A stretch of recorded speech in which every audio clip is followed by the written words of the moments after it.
একদিন একজন গরিব লোক রাস্তায় 10টি টাকা পেল। সে ভাবতে লাগলো, এই 10 টাকায় কি কেনা যাবে। সারাদিন এই 10টি টাকার চিন্তায় সে সময় নষ্ট করে ফেলল। পরে সেই 10 টাকা ফেলে দিল।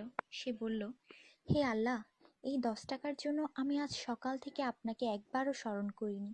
সেই সব লোক আপনাকে কিভাবে স্মরণ করে যাদের লাখ টাকা আছে?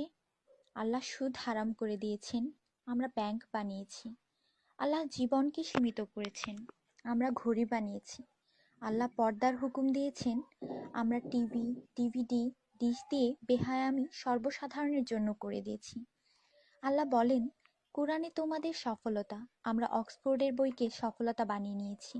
আল্লাহ মিথ্যা বলা নিষেধ করেছেন, আর আমরা এপ্রিল ফুল পালন করা শুরু করে দিয়েছি। আল্লাহ বৃদ্ধ বয়সে মা বাবার সেবা করতে বলেছেন, আমরা বৃদ্ধাশ্রম বানিয়ে ফেলেছি। আজ মুসলমান এই জন্য দুশ্চিন্তায় যে যাকে খুশি করার তাকেই তো রাগিয়ে ফেলেছি। দয়া করে সবাইকে ফরওয়ার্ড করুন, কারণ নেকির দাওয়াত দেওয়ায় নেকিকারীর সমান সওয়াব পাওয়া যায়। একটু ভাবুন, আজান যখন হয় তখন টিভির ভলিউম কমানো হয়, কিন্তু নজর টিভিতেই থাকে। আর মনে মনে বলি, আজান যাতে তাড়াতাড়ি শেষ হয়।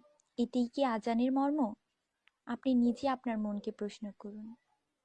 আজানের জবাব দেওয়ার চেষ্টা করুন, যাতে মৃত্যুর পর কালিমা তাইয়্যিবা আমাদের নসিব হয়। অনুরোধ, এই মেসেজটি সবার কাছে পৌঁছে দিন। বন্ধুরা, আমাদের দাওয়াতে যদি কেউ না আসে, আমরা রাগান্বিত হই। আল্লাহর পক্ষ থেকে আমাদের জন্য প্রতিদিন 5 বার দাওয়াত আসে, আর আমরা নামাজ পড়ি না। তাতে কি আল্লাহ আমাদের উপর রাগান্বিত হন না? এটি শুধু মেসেজ না, বাস্তবতা। দয়া করে নামাজ আদায় করুন এবং অন্যকেও উৎসাহিত করুন। যিনি এই মেসেজ পড়েন তাদের উপর আল্লাহ আরও রহমত দিন, এবং যিনি এই মেসেজ ফরওয়ার্ড করেন তার ভালো ইচ্ছা আল্লাহ পূরণ করুন এবং হিদায়াত করুন। নামাজের চিন্তা করুন, ব্যালেন্সের না। আজান শুনে উঠুন রিংটোনের মতো। কোরআন মনোযোগ দিয়ে পড়ুন, SMS পড়বার মতো। জীবন সবসময় থাকবে না নেটওয়ার্কের মতো। নামাজ ত্যাগ করা মানে আল্লাহকে রাগান্বিত করা। ফজর 6 মিনিট, জোহর 15 মিনিট, আসর 8 মিনিট, মাগরিব 10 মিনিট, এশা 18 মিনিট, মোট 57 মিনিট। 80% লোক এই মেসেজ ফরওয়ার্ড করে না। দয়া করে আপনি করুন।